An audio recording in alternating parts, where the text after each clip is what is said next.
नमस्कार दोस्तों, मैं हूं राज और आप देख रहे हैं हाईवे 33। तो चले दोस्तों आज की कहानी की ओर।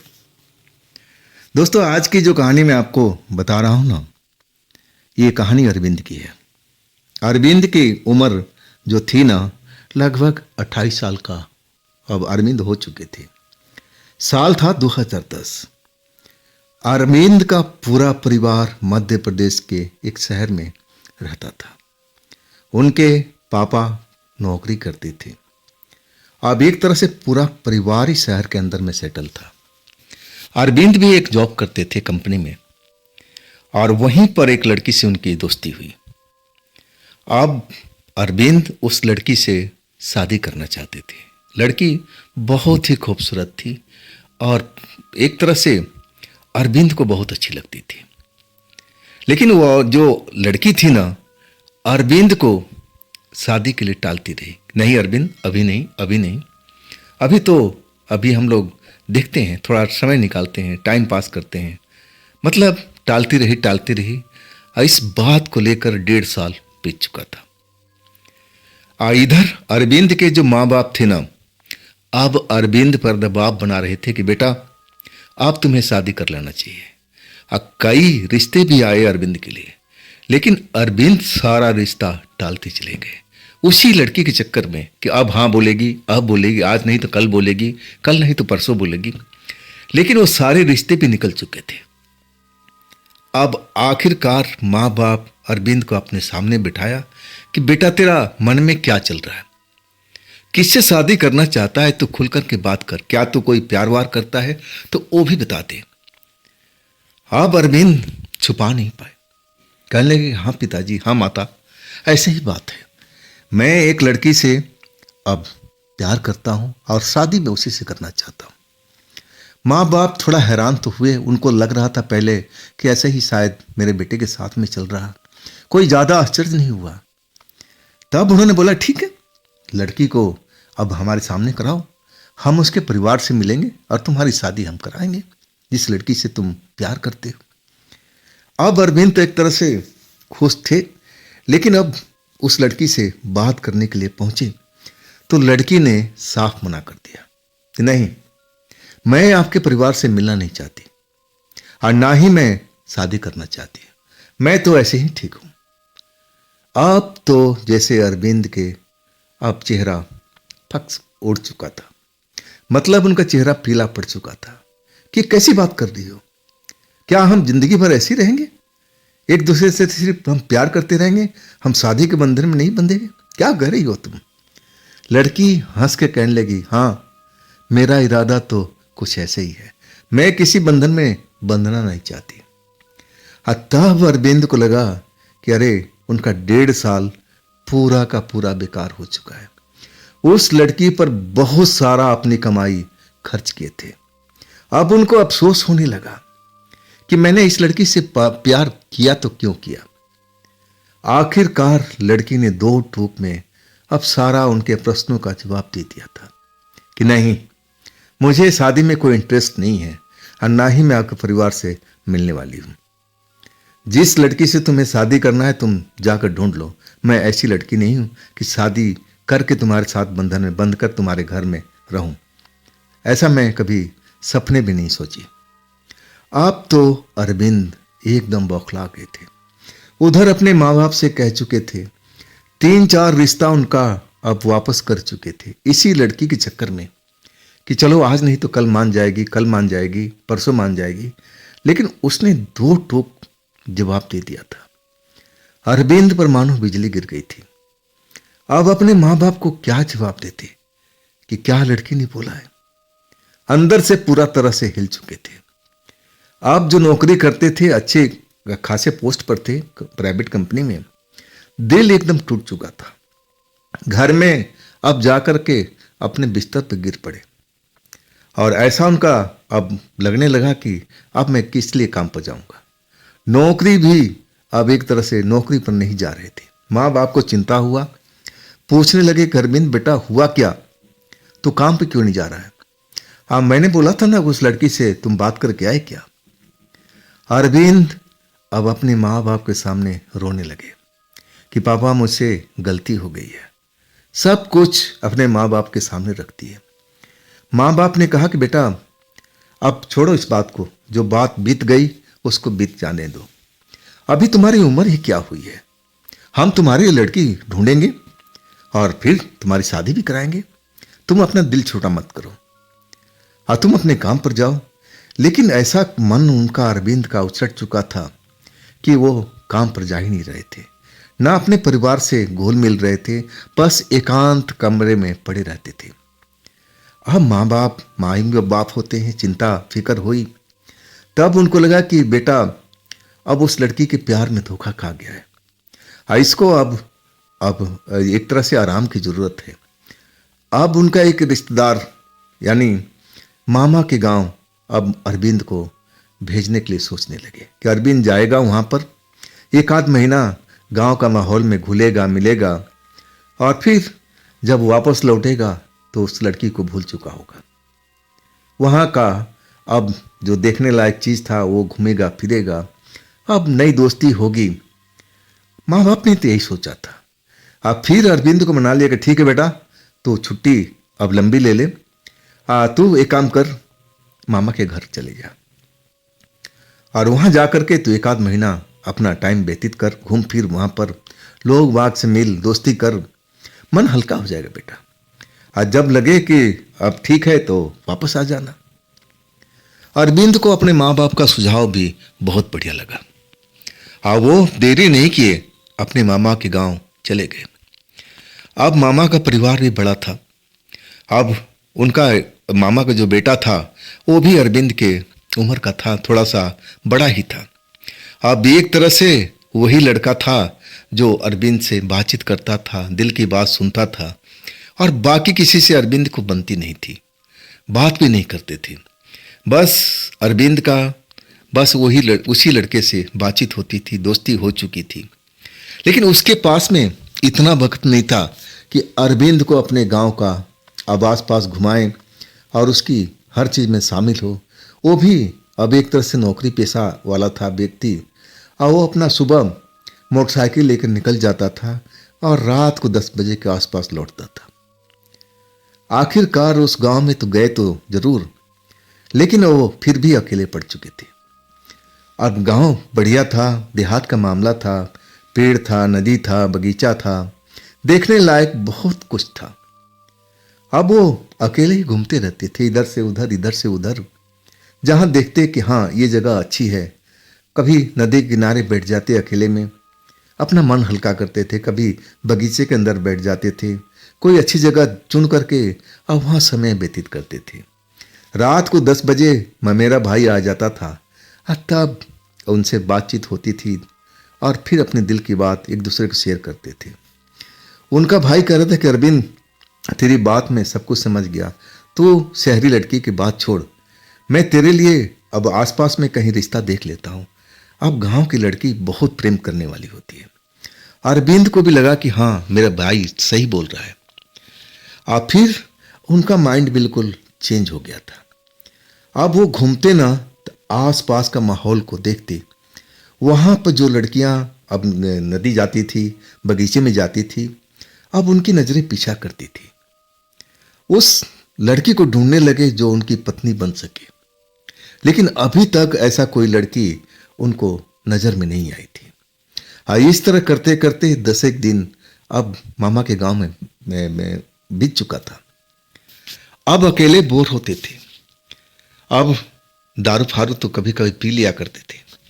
अब मेन हाईवे पर नदी के किनारे से जब लौटते थे तो वहाँ पर एक दारू का ठेका भी था। अब बियर वगैरह वहाँ पर बैठ करके लेने लगे, पीने लगे, समय अपना व्यतीत करने लगे। एक शाम को, गर्मी का टाइम था, रात के करीब 8 बजे के आसपास अब बियर का बोतल लेकर के नदी के किनारे के पास आ पहुंचे थे। आसमान में चांद निकला हुआ था और बियर का मजा अब अकेले में बैठ करके पीने लगे, अपने भविष्य के बारे में सोचने लगे। 8 बजे से लेकर के 9 बज चुका था। आखिर वो घर जाते थे ना जब उनका भाई, मेरा भाई अब नौकरी से लौट आता था। 10 बजे के आसपास वो भी लौटता था। कई बार तो उसी दारू के ठेके के पास में मिल जाते थे अब वहीं से बाइक पर बैठ कर के दोनों लोग गांव चले जाते थे। अब सोचे कि गांव जाके क्या, घर में जाके क्या करूंगा, अब किसी से मेरी बातचीत तो होती नहीं है। मेरा भाई 10 बजे के आसपास आएगा और तब तक मैं समय अब यहीं व्यतीत करता हूँ। नदी के किनारे के पास बगीचे के पास बैठे हुए बियर का अपना ड्रिंक कर रहे थे।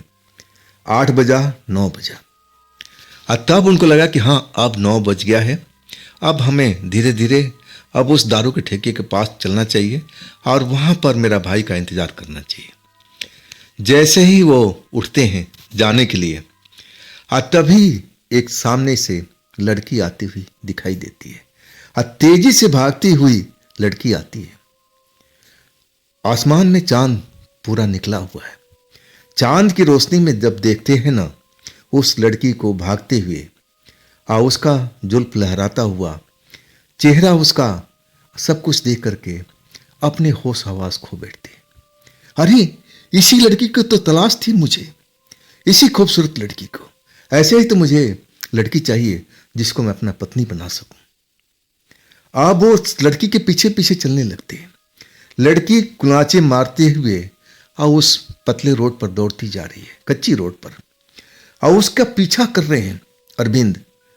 जब उस लड़की को लगा कि अरे मेरा कोई पीछा कर रहा है, तो लड़की रुक गई। तब तक अरविंद भी अब उस जगह पहुंच गए, लड़की के समीप। चांद की रोशनी में देख रहे हैं एक दूसरे को दोनों। लड़की भी घूर करके देख रही है अरविंद को और अरविंद भी उस लड़की को घूर कर देख रहे हैं। अब अरविंद की नजरें उसके सुंदरता पर पड़ी हुई है। अब सुंदरता निहारते जा रहे हैं और लड़की अरविंद को अब गुस्से की निगाह से देख रही है। आखिरकार वो लड़की गुस्से में बोलती है, तुम हो कौन और तुम मेरे पीछा क्यों कर रहे हो? क्या काम है मुझसे? मेरे पीछे पीछे क्यों भाग के आ रहे हो? अब अरविंद जो उस लड़की को देख रहे थे, अचानक जैसे होश में आए हो और उस लड़की के सवाल से घबरा गए। कहने लगे, ना आप गलत मत समझिएगा, मैं आपका पीछा नहीं कर रहा था। मैं तो इसलिए आपके पीछे भाग रहा था कि कहीं आपको कोई पीछा तो नहीं कर रहा, कोई आपको परेशान तो नहीं कर रहा था। मैं आपकी मदद के लिए पीछे पीछे आया था। आप मेरे बारे में गलत मत सोचिएगा। अब फिर अरविंद उस लड़की से पूछने लगते हैं कि आप बताइए आप कौन से गांव की हैं? मैंने तो इस एरिया में आपको पहले कभी देखा नहीं। लड़की अब घूर करके अरविंद को देखती है और कहती है, सुन नौजवान, तेरे जैसे ना जाने कितने लड़के मेरे पास में आते हैं और सुन तेरी तरह ही वो बात करते हैं मीठी मीठी, लेकिन मैं समझ चुकी हूँ तू भी उस नौजवान में से है। जा तू भाग, अपने काम कर, अपने घर जा, मेरे पीछे आने की कोशिश मत कर। अब अरविंद सुने ना तो बड़ा दिल का धक्का लगा कि कभी ऐसा तो उन्होंने आज तक कभी लड़की का पीछा नहीं किया था। ये लड़की उनके बारे में अंट संट क्यों बोल रही है? तब वो समझाने लगे कि लड़की के देखिए, आप मुझे गलत मत समझिए, मैं ऐसा लड़का नहीं हूं। मैं शहर में रहता हूं, हमारा परिवार शहर में रहता है और मैं तो यहाँ पर अपने मामा के गांव पर आया था। अब फिर वो अपने बारे में सब कुछ बताने लगते हैं, सिर्फ उस लड़की के बारे में छोड़ करके जो लड़की ने उसको धोखा दिया था। लड़की उनकी बातों से प्रभावित होने लगती है। अब आगे बढ़ती रहती है, पीछे पीछे अरविंद भी बात करते हुए चलते हैं। अब एक मिट्टी का टीला पर वो लड़की बैठ जाती है, पास में अरविंद को बैठने की सहायता करती है। कहती है कि ठीक है, मैंने तुम्हारी सब बात समझ लिया, सोच लिया, तुम ऐसे लड़की नहीं हो, लेकिन तुम मेरे पीछे पीछे क्यों आ रहे हो? तुम्हारा मतलब क्या है? तब अरविंद अपनी दिल की बात अपने जुबान पर ला चुके थे। कहने लगे, देखिए, मैं एक ऐसी लड़की की तलाश में आया था जिसको मैं अपने संगनी बना सकूं, मैं शादी कर सकूं। और मैं जब आपको देखा ना तो मुझे लगा कि वो गुण सब आप में भरा हुआ है। तो मैं स्पष्ट कहता हूं कि आप मुझे पसंद करती हैं। क्या मैं आपसे अब रिश्ता मांग सकता हूं? आप मुझसे शादी कर सकती हैं? लड़की खिलखिला के हंस पड़ी। हंसी उसकी थम नहीं रही थी। अरविंद भौचक्का हुआ पड़े थे कि ये लड़की क्यों हंसने लगी पागल की तरह। अरविंद कुछ बोलते नहीं है। अचानक हंसी रुकती है और लड़की कहती है कि देखो अभी तो मुझे मिले हुए कुछ ही देर हुआ और तुमने सीधा डायरेक्ट शादी तक बात पहुंचा दिया। नहीं नहीं, मैं ऐसी वैसी लड़की नहीं हूं, मैं भला तुमसे शादी क्यों करूंगी? जान ना पहचान, अभी तो हम मिले हैं और अभी तुम रिश्ता सब कुछ तैयारी करने लगे, मुझे अपने बंधन में बांधने की तैयारी करने लगे। नहीं बाबा नहीं। लेकिन अरविंद कहाँ रुकने वाले थे, कहने लगे ठीक है जी, मैं जल्दीबाजी में सब कुछ बोल गया, मुझे नहीं बोलना चाहिए था, आप मुझे माफ कर दीजिए। और तब वो लड़की कहने लगी ठीक है, माफ किया, अब जाओ अपने घर जाओ, मुझे भी अपना घर जाना है। अरविंद कहते हैं कि जी अपना घर तो बता दीजिए, अगली बार हम कहाँ मिलेंगे। लड़की घूर करके अरविंद को देखती रही और कहने लगी कि देखो तुम अब हद से आगे बढ़ रहे हो, मैं नहीं चाहती हूं कि तुम मुझसे मिलो, मुझे किसी लड़के से मिलना पसंद नहीं है। हाँ सुनो, तुम मेरा पीछा भी मत करना। आप लड़की टीले से उठती है और फिर आगे चलने लगती है, लेकिन अरविंद रुके नहीं, उस लड़की के साथ साथ वो भी चलने लगे। लड़की फिर रुकी और अरविंद को डांटने लगी, तुमने सुना नहीं मैंने क्या बोला? जाओ, मेरे पीछा मत, मेरा पीछा क्यों कर रहे हो? जाओ अपने घर पर जाओ, देर हो चुकी है, रात हो चुकी है और ये जगह ठीक भी नहीं है तुम्हारे लिए। तब अरविंद बोले कि देखिए अब मैं आपको क्या बताऊं, अपने दिल के हाथों मजबूर हूं, जब तक आप हां नहीं बोलेगी मैं आपके साथ में चलता रहूंगा, चाहे पूरी रात क्यों न चलना पड़े। आप जो लड़की थी वो मुस्कुरा पड़ी और कहने लगी तुम क्या मुझे इतना अब चाहने लगे हो कुछ ही देर में? तब अरविंद बोले हाँ, मुझे तो पहली नजर में प्यार हो चुका है। और लड़की मुस्कुरा करके कहने लगी ठीक है, मैं मान लिया प्यार हो गया है, लेकिन मुझे तो प्यार नहीं हुआ है, अब जाओ। लड़की फिर उनको डांटने लगी, भगाने लगी, लेकिन अरविंद रुके नहीं। तब लड़की बोली कि ठीक है, कल इसी वक्त में नदी के किनारे पर मुझसे मिलना, अब कल जो बात होगी आज नहीं, अब तुम जाओ, बहुत रात हो चुकी है और देखो ये जो जगह है ना तुम्हारे लायक भी नहीं है, रात के टाइम ये जो जगह है भयानक हो जाती है, अकेले मैं कहूंगी कि इस जगह पर तुम्हें रुकना भी नहीं चाहिए, अब जाओ, बहुत देर हो चुकी है। लड़की जबरदस्ती अरविंद को भगाती है कि कल मैं उसी जगह पर मिलूंगी, नदी के किनारे बगीचे के पास में, जहां मैं तुम्हें दिखाई दी थी, अब जाओ तुम। अरविंद मन ही मन खुश होते हैं, जैसा वो चाहते थे वैसी लड़की उनको मिल चुकी है। अब कुलाचे भरते हुए दौड़ते हुए अब जब ठेके के पास पहुंचते हैं तब तक 10 बजने वाला था। अब अपने भाई का इंतजार करने लगे। भाई कुछ देर के बाद मोटरसाइकिल लेकर के आ गया। अब अरविंद को बिठा करके दोनों भाई अपना घर की तरफ चल पड़े। अब अरविंद बहुत खुश थे। घर पहुंचने के बाद, भोजन करने के बाद अपने भाई के साथ कमरे में रहते थे।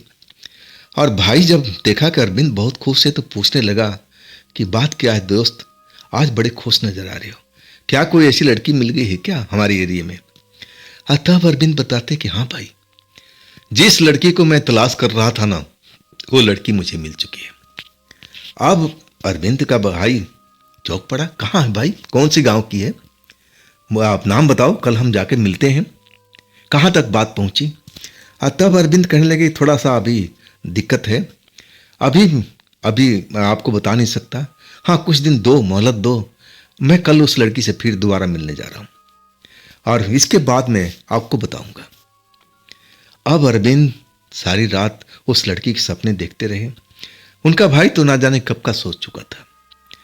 अब उनको नींद नहीं आ रही थी, बार बार वही लड़की का शकल उनके चेहरे पर नजर आती थी।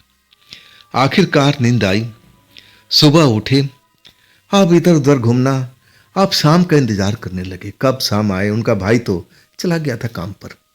खाना पीना खा करके अपना अब नदी के किनारे, खेत में, बगीचे में अब इधर उधर भटकने लगे। यही तो करते थे, जहां उनको मन के शांति मिले वहां बैठ जाते थे।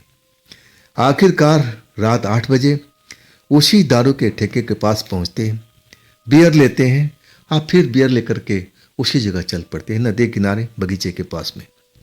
वहां बैठ करके बियर पीते हैं और तब तक रात का 9 बज जाता है। अब उस लड़की का इंतजार करने लगते। लड़की नजर नहीं आई।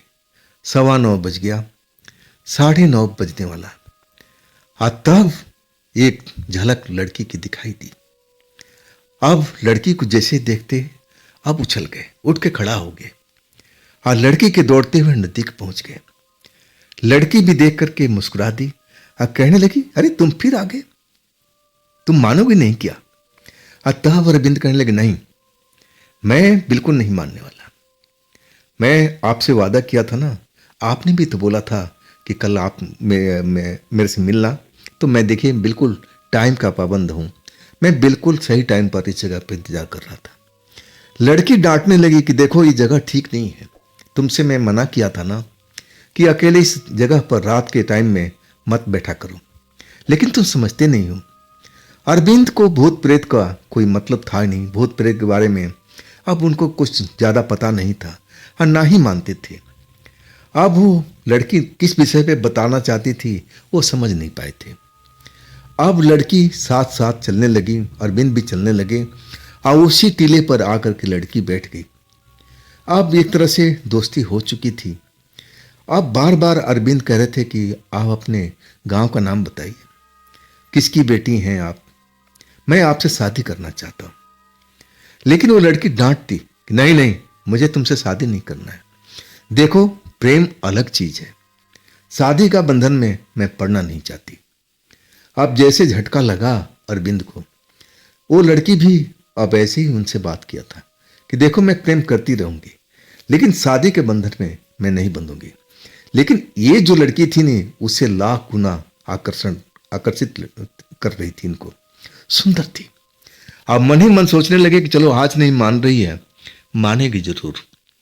अब एक तरह से अब उस लड़की के नजदीक बैठे हुए और अपने प्यार का इजहार तो बहुत पहले कर चुके थे।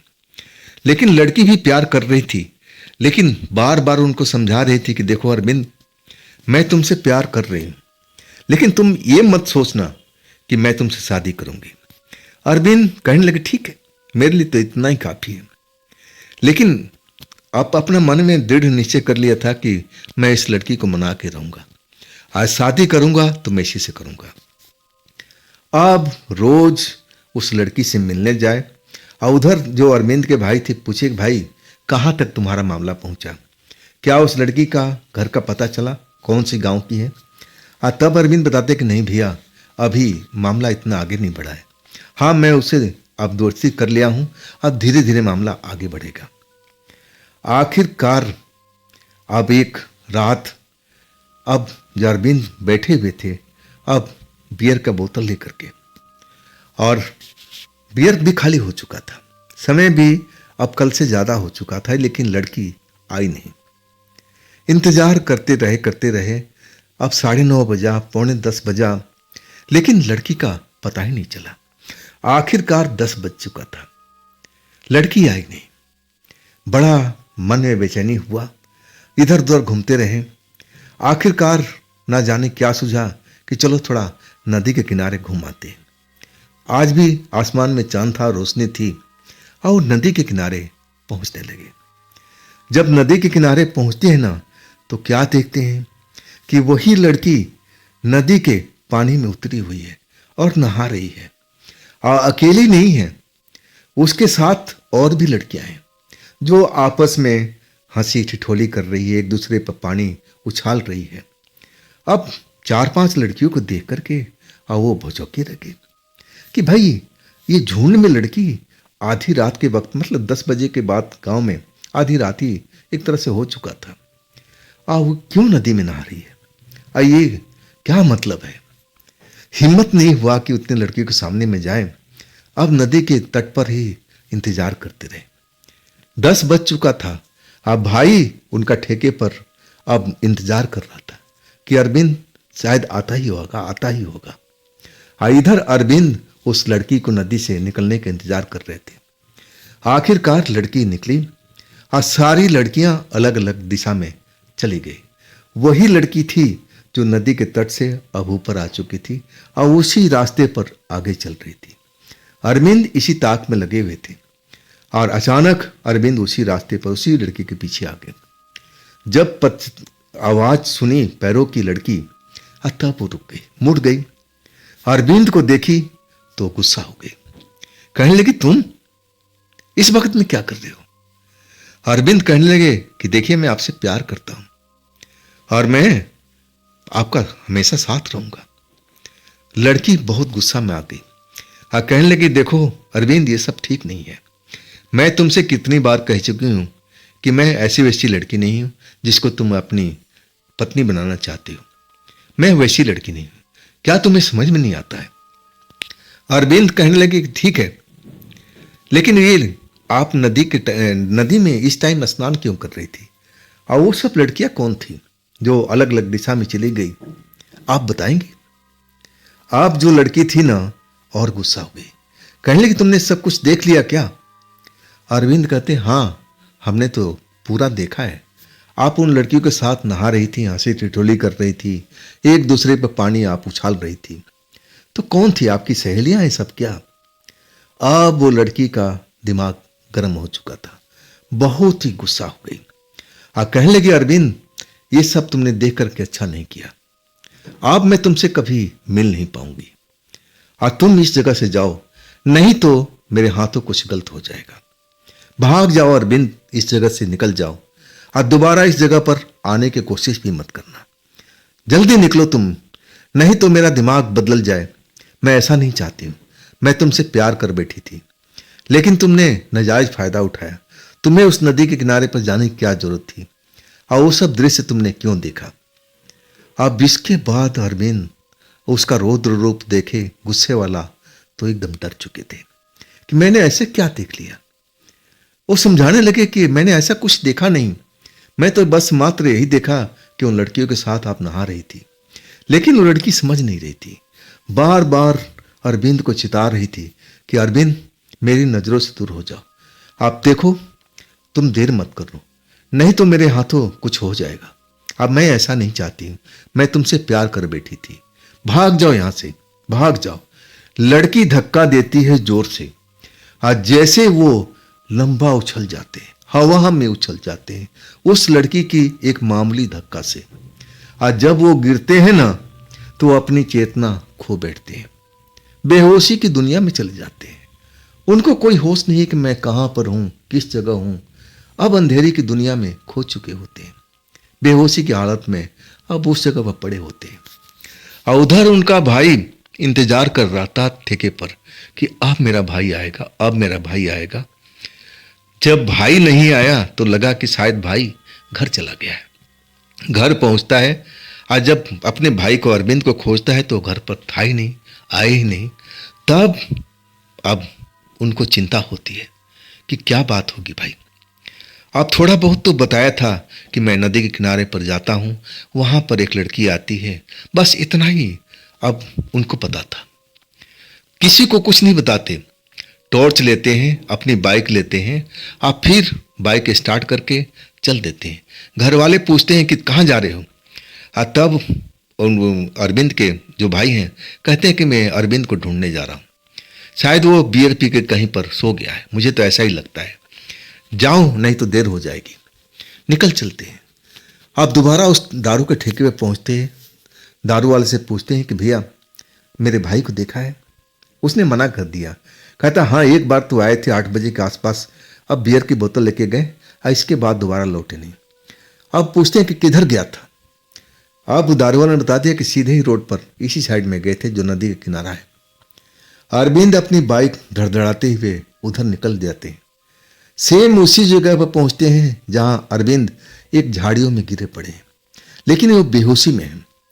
भाई उनका बाइक रोक देता है, टॉर्च की सहायता से ढूंढना शुरू कर देता है कि अरविंद यहीं पर आसपास में बियर का नशे में पड़ा होगा। अरविंद को आवाज लगाते हैं कि अरविंद, अरविंद, उठ, कहाँ पर हो अब मेरे भाई? पूरा एरिया अब देखने लगते हैं और तभी उनको पानी में हलचल सुनाई पड़ती है। हलचल सुनाई पड़ती है तो उनको लगता है कि कहीं अरविंद पानी में नहा तो नहीं रहा है। अब भाग करके नदी के किनारे पर आते हैं और जब देखते हैं ना, तो उनकी आंखें चौंधिया जाती है। उसमें देखते हैं तो 4-5 परियां पानी के ऊपर में अब जैसे हवा में उड़ रही हो, कभी पानी के अंदर आ जाती हैं और पानी में छपाके लगाती हैं और फिर हवा में तैरने लगती है। जब परियों को देखते हैं ना, तब उनका दिमाग बेकाबू हो जाता है, डर जाते हैं, भागने की कोशिश करते हैं कि अरे ये तो ठीक नहीं है, मैंने परियों को देख लिया है, अगर परियों ने मुझे देख लिया ना तो मुझे जिंदा नहीं छोड़ेंगे, अब तो मेरा मौत निश्चित है। परियों के बारे में उनका यही अनुमान था और एकदम डर चुके थे, भागने लगे बेतहासा। आप जिधर से भागते हैं ना, उसी अब आगे के रास्ता में झाड़ी थी और उसी झाड़ी में बेतहासा घुसते चले गए कि वो परियों से छिप जाए। अचानक टॉर्च की रोशनी में देखते हैं कि उनका भाई जमीन पर गिरा हुआ बेहोश पड़ा है। आप तो और डर जाते हैं कि जरूर ये परियों का कारनामा होगा और ये परियां तो नहीं है कि जो मेरे भाई को इस अवस्था में पहुंचाई है। वाकई में वो छिप जाते, अपने भाई के साथ में लेट जाते हैं वो भी। असमय गुजरता जाता है, जब नदियों में शोर बिल्कुल थम जाता है, अब कोई आवाज नहीं आती है, तब अपने भाई को उठाने की कोशिश करते हैं, लेकिन भाई जो मूर्छित अवस्था में, बेहोशी की अवस्था में मिलता है। अब उसको कंधे पर उठा करके अब धीरे धीरे लेकर के जहां उनकी बाइक खड़ा है, अब वहां पर लेके आते हैं, बाइक के पास जमीन पर लिटा देते हैं, अब फिर उसको होश में लाने की कोशिश करते हैं। हाँ, थोड़ा मुश्किल जरूर हुआ, लेकिन अरविंद होश में आ चुके थे। अब अपने भाई को देख करके एकदम भाई से लिपट जाते। भाई भी डरा होता है, सब कुछ देखा होता है। अब फिर पूछता है कि अरविंद, तुमने क्या परियों से दोस्ती किया था क्या? सच बताना। अरविंद समझ नहीं पाते हैं, कहते कि नहीं नहीं, मुझे परी से कोई दोस्ती नहीं हुई है। अपनी बात बताने लगते हैं, लेकिन अरविंद कहते हैं कि भाई ये जगह बहुत खतरनाक है और हम लोग को यहाँ पर ज़्यादा देर रुकना नहीं चाहिए, नहीं तो कुछ भी हो सकता है। अपने बाइक पर बिठा करके आप फिर अपने घर लौट आते हैं। घर में आप अपने बेडरूम के अंदर जाते हैं, आप फिर विस्तार से अपने भाई से पूछते हैं कि कोई बात छिपा मत मेरे से, जो जो बात तेरे साथ में घटी है पूरी कहानी बता। अरविंद भी डर जाते हैं। उस लड़की की एक मामूली सी धक्का से वो काफी दूर हवा में उछल चुके थे। ऐसा एक छुई मुई लड़की भला कैसे कर सकती है? इतना गुस्से में क्यों हो गई थी जब नदी में अब देखे थे लड़कियों को नहाते हुए? ऐसा क्या उन्होंने अपराध कर दिया था? एक एक बात बताने लगे। पूरी बात जब अरविंद के भाई ने सुना तब निष्कर्ष पर पहुंच गया था। कहने लगा, भाई हम दोनों की आज जान बच गई है। भाई, जिस तुम लड़की से प्यार किए थे ना, वो इंसानी लड़की तो थी ही नहीं, वो तो परी थी। तुम परी से दिल लगा बैठे थे। भाई, तुम्हारी जान बच गई, बस यही तुम भगवान को शुक्र मनाओ। तुम्हारे चक्कर में मेरी भी जान जाते जाते बची है। अगर उन परियों ने मुझे देख लिया होता ना, तो मुझे छोड़ती नहीं, मुझे मार करके दम रखती। ऐसा मैंने परियों के बारे में सुना है। अब तो अरविंद का हालत खराब और दोनों लोग डरे हुए थे। इसके बाद सुबह हुआ, अरविंद इतना डरे हुए थे कि अब उस जगह पर रहना भी नहीं चाहते थे। और आखिरकार अब उनके भाई ने कहा कि अब ऐसे हालात में यात्रा करना ठीक नहीं है, एक आध दिन रुको, अब फिर तुम्हें मैं स्टेशन लेके चलूंगा, ट्रेन पर बिठा दूंगा। अब अरविंद रुक तो गए अपने भाई के समझाने के बाद में, लेकिन अब दारू के ठेका पर जरूर जाते थे बियर पीने के लिए शाम को 6 बजे के आसपास में। अब देर नहीं करते थे और 8 बजे के आसपास अपने घर की तरफ लौटने लगे थे। भाई का इंतजार नहीं कर रहे थे कि 10 बजे का कब मेरा भाई आएगा। आज जैसे ही अपने गांव के रास्ते पर मुड़े ना, एक बगीचा आया। अब बगीचा जैसे ही पार करने लगे, बगीचे के बीच में ही वो लड़की उनका रास्ता रोक के खड़ी थी। अरविंद ने जैसे उस लड़की को देखा, एकदम डर चुके थे। कहने लगे, नहीं नहीं, मुझे मत मारिए, मुझे मत मारिए, मैंने आपका कुछ नहीं बिगाड़ा है, मैं अनजाने में गलती कर बैठा हूं। लड़की ठठा ठठा करके जोर जोर से हंसने लगी। कहने लगे, अरे मूर्ख, मैं तुझे मारने के लिए नहीं आई। मैं सुना है कि तू अब इस जगह से जा रहा है। तू जा नहीं पाएगा। मैं तुझे जाने नहीं दूंगी। तुमने मेरे से दिल लगाया है। हाँ, मैं भी अब तेरे से प्यार करती हूं। हाँ, तू सोच रहा है कि मैं इस जगह से चला जाऊंगा। मैं तुम्हें हरगिज नहीं जाने दे सकती। और आखिरकार वो लड़की का अब ये बात सुन के अरविंद और डर चुके थे। डर के मारे वो भागने लगे। और लड़की हंसती रही कि कहां तक भाग के जाएगा, मैं तुझे छोड़ूंगी नहीं। तू इस एरिया से अब निकल नहीं सकता। तूने मेरे साथ में प्रेम किया है और मैं तुझे छोड़ नहीं सकती। अब तो तुम्हें मेरे इलाके में ही रहना पड़ेगा। जब तक मेरी इच्छा होगी तू इस एरिया को छोड़कर बिल्कुल नहीं जा सकता है। अगर जाएगा तो जान से हाथ धोएगा, सोच ले। अरविंद बहुत डर चुके थे। भागते रहे इधर से उधर, लेकिन वो उस लड़की का हंसी उनका पीछा करता रहा। आखिरकार अब उसी दारू के ठेके के पास पहुंच गए थे और वहां पर अब एक तरह से जमीन पर गिर करके बेहोश हो चुके थे। दारू वाला जो भैया था, जो दारू बेचा करता था, बियर वगैरह, जब देखा कि अरे ये तो शायद दारू के नशे में, बियर के नशे में बेहोश हो गया है, अब अपना होश खो बैठा है। अब उसके ऊपर पानी डालता है। इतना क्यों पीते हैं मेरे दोस्त कि बेहोश हो जाओ। पानी के छींटा पड़ने पर तब अरविंद को होश होता है और तब तक रात का 10 बज जाता है। अब उनका जो भाई मोटरसाइकिल लेकर उसी जगह पर जाता है। अरविंद का हालत देखकर कहता है, तुम यहाँ पर क्यों आए? मैं तुम्हें मना किया था ना, घर में रहने के लिए बोला था ना, तुम्हें इस जगह पर आने की क्या जरूरत थी? अपने भाई को बिठाता है और अरविंद को लेकर के निकल जाता है। अब अरविंद सारी हालात बताते हैं कि देखो भैया, उस लड़की ने मुझे ऐसी ऐसी बात बोली है कि तुम अब इस जगह के छोड़ने का सोचना भी मत। मैं तुमसे प्यार करने लगी हूँ और जब तक मेरी इच्छा नहीं हो मैं तुम्हें जान नहीं दे सकती। अगर तुम इस एरिया से निकलने की कोशिश करोगे तो मैं तुम्हें जान से मार दूंगी। मैं तुम्हें जिंदा नहीं छोड़ूंगी। अब अरविंद और अरविंद के भाई दोनों डरे हुए थे, लेकिन आपस में ये लोग एक दूसरे को बात समझ रहे थे, समझा रहे थे। अपने परिवार में किसी को ये बात नहीं बताए थे, लेकिन मामला अब हाथ से निकल चुका था। आखिरकार सुबह में दोनों ने फैसला किया, इस बात को हम अपने अब गार्जियन को बताएंगे। सुबह होने के बाद अरविंद को मामा को अब ये बात बताया जाता है। दोनों लोग बताते हैं कि अब बताइए हम क्या करें। अरविंद के मामा भी उनकी बात सुन के खौफ में आ जाते हैं। कहते हैं, तुमने तो अनर्थ कर दिया है। तुम्हें किसने बोला था नदी के किनारे जाने के लिए और उन लड़कियों से मिलने के लिए? तुम्हारी गलती है। अब तुम सजा भुगतो और तुम्हारे चक्कर में हमारा परिवार भी अब सजा भुगतेगा। डर के मारे अब उस घर में हालात सभी का ऐसा ही हो चुका था। सब लोग डरे हुए, जैसा अरविंद ने किया था। सब अरविंद को दोषी दे रहे थे कि तुम्हारी वजह से सब कुछ हो रहा है। अगर तुम भाग गए, ना जाने तुम्हारे साथ में क्या हो। जो लड़की कह रही है वास्तव में ऐसा कर दिया तो गजब हो जाएगा, तुम्हारी मौत हो जाएगी, हमारे परिवार को भी नहीं छोड़ेगी। अरविंद रुको, हमें यहीं पर रुक करके कुछ अब इंतजाम करना पड़ेगा। आखिरकार अब अरविंद के मामा है ना, अब अपने संपर्क से अब बात करने लगे। संपर्कों ने बताया कि घबराने की बात नहीं है, मैं एक ऐसे बाबा को, तांत्रिक बाबा के जानता हूं जो तुम्हें इन चीज़ों से मुक्ति दिला सकता है। आप फिर एक दिन रुक करके अरविंद, अरविंद का भाई और मामा तीनों लोग अब उस बाबा के पास पहुंचते हैं। बाबा उनकी बात को सुनता है और वही बात कहता है, अरविंद को डांटता है कि अरविंद, तूने बहुत बड़ी भारी भूल की है, बहुत बड़ी गलती किया है।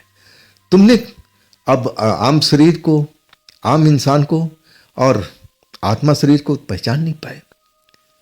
तुम्हें अब इसकी सजा अब मिल रही है। और देखो, तुम्हारे चक्कर में पूरा परिवार भुगत रहा है। डांट डपट खा करके अरविंद कान पकड़ ले कि बाबा, जैसे भी हो अब इन चीज़ों से हमें दूर कीजिए। अब मुझे शहर निकलना है, मैं इस गांव में अब रहना नहीं चाहता, मुझे बहुत डर लग रहा है। तब बाबा कहने लगे, देखो इतना आसान नहीं है, लेकिन मैं कोशिश जरूर करूंगा। इस कोशिश में हफ्ता भी लग सकता है। हाँ, तुम्हें शाम के टाइम रोज आना पड़ेगा 1 घंटा के लिए। और आखिरकार वो बाबा जो भी अब झाड़ फूक करना था सब कुछ किए। अगले दिन फिर बुलाए कि शाम को टाइम अब आप लोग आ जाना। अब एक तरह से जो अरविंद का भाई था, जो नौकरी करने शहर जाता था, अब वो भी छुट्टी ले चुका था। शाम के टाइम अब रोज, अब एक तरह से दूसरा दिन भी वो लोग लेके पहुंचे। अरविंद अब अकेले नहीं रहते थे, हमेशा मामा का परिवार का कोई ना कोई उनके साथ में रहता था। अकेले तो वो हिम्मत नहीं कर पाते थे कि कहीं भी निकले। अब जो अरविंद के भाई था, 3 दिन हो चुका था झाड़ फूक करते हुए, और उनको काम पर भी जाना था। तब अपने पिता को बोला कि देखिए, अब मुझे तो नौकरी पे जाना है और मेरे भाई को आप लेके जाइएगा। मामा ने बोला ठीक है, तू अपना काम कर, तांत्रिक के पास मैं लेके चला जाऊंगा, इसमें कौन सी बड़ी बात है। अब एक घर में अब अरविंद अकेले ही बैठे हुए थे। झाड़ फूक करा करके मामा आ चुके थे। अब उसी कमरे के अंदर में जहां अरविंद सोते थे, अब उसी कमरे में बैठे हुए थे। रात का 9 बज रहा था, खाना पीना सब खा चुके थे। अब गांव देहात का मामला था, जल्दी लोग सो जाते थे। परिवार के सारे लोग सो चुके थे, सिर्फ अरविंद का भाई अभी ड्यूटी से लौटा नहीं था। अरविंद उसी का इंतजार कर रहे थे। मन में जो डर था ना, वो तांत्रिक बाबा ने बहुत कुछ कम कर दिया था अपने तंत्र मंत्र के द्वारा। अब एक तरह से निश्चित हो गए थे कि अरविंद कुछ दिन में तांत्रिक बाबा जरूर बोल देंगे कि अब तो शहर लौट जा। अब फिर मैं आराम से अपना शहर लौट जाऊंगा। यही मन में अपना ख्याल बना रहे थे। तभी खुली खिड़की थी। खिड़की पर एक परछाई आकर के कब खड़ा हो गई, अब उनको पता ही नहीं चला। अचानक जब नजर पड़ती है न खिड़की पर, तो उस परछाई को देख करके एकदम आप चीखने लगते हैं। परछाई काली सी होती है और उसकी आंखें एकदम अंगार के माफिक अब चमक रही है रात के टाइम में। और वो अपना दोनों हाथ, अब लोहे की सलाखें बनी हुई है खिड़की में, दोनों हाथ अंदर कर देती है और वो हाथ एकदम लंबा होते होते अरविंद के पास पहुंच जाता है। अरविंद ऐसा डरे हुए थे कि उठ करके भाग भी नहीं सकते थे। ना जाने उन पर क्या हुआ था। जोर जोर से चिल्ला रहे थे, बचाओ बचाओ, लेकिन उनकी जो आवाज थी ना, गले के अंदर ही घुट जाती थी। बाहर कोई आवाज समझ नहीं पाता था, ना इतनी जोर की आवाज निकल पा रही थी। और वो दो हाथ था, अब उनका गला दबोच दिया था। एक तरह से गला घोंट करके मारना चाहता था। जो भी उस खिड़की पर साया था, भयानक साया, जो बिल्कुल काला सा नजर आ रहा था और आंखें अंगार के माफिक चमक रही थी। अब तो लगा कि अरविंद की जान निकल जाएगी, लेकिन भला हो कि अरविंद का भाई ड्यूटी करके अब आ चुका था। दरवाजा एक झटके से खोल दिया। आज दरवाजा खोलते ही वो जो 2 हाथ थे ना, जो अरविंद का गला घोंट रहे थे, एकदम सिकुड़ गए और वो खिड़की पर साया जो था ना, एकदम से गायब हो गया। अरविंद जमीन पर गिर चुके थे, लंबी लंबी सांस ले रहे थे। डर के मारे बुरा हाल, आंखें फैल चुकी थी, मोटी मोटी हो चुकी थी। अब जो चेहरे का रंग बिल्कुल सुर्ख हो चुका था। अगर थोड़ी देर, अगर अरविंद के मेरा भाई अगर थोड़ा सा लेट हो जाता ना, तो अरविंद की शायद जान नहीं बचती, लेकिन अब जान बच चुकी थी। अरविंद के भाई सब कुछ समझ चुका था। आखिरकार वो शोर मचाया तो परिवार के लोग उठ करके आए। अब अरविंद के मामा को सब बताया गया। परिवार के लोग अब एक तरह से अब अरविंद को लेकर के अब दूसरे घर में, जो मामा का कमरा था, वहाँ पर ले आए। रात भर लोग अब अरविंद के पास में रहे। अगली सुबह फिर तांत्रिक बाबा के पास पहुँचे, सब बताया गया। तब तांत्रिक बाबा ने कहा, सब उसी लड़की का कारनामा है और उसने तुम्हें मारने के लिए कोई और शक्ति को भेजा है और तुम्हारे साथ तो ऐसा वो करती रहेगी। आप देखो, आप देर करना उचित नहीं है। मैं तुम्हें ताबीज बना के देता हूँ और तुम इस एरिया को अब जितना जल्दी हो सके इस जगह को छोड़ दो और दोबारा भूल करके इस क्षेत्र में कभी भी मत आना। इसी में तुम्हारी भलाई है और तुम्हारे परिवार का लोगों का भी भलाई है। अब अरविंद वही काम करते हैं, ताबीज गले में पहनते हैं और उनका जो भाई है, मेरा भाई, अब परिवार के लोग, मामा, अब अपनी बाइक पर बिठा करके अब स्टेशन ले जाते हैं, ट्रेन में बिठा देते हैं और इसके बाद फोन में संपर्क पर रहते हैं। जब पहुंच जाता है अपने शहर बिल्कुल सही सलामत, और इसके बाद भी हालचाल लेते रहते हैं। और इधर जो अरविंद का मेरा भाई का जो कमरा था, जो खिड़की पर वो साया दिखाई दिया था, अब उसी खिड़की पर वो दरवाज़ा तो बंद कर देते थे लेकिन उस पर दस्तक होता था।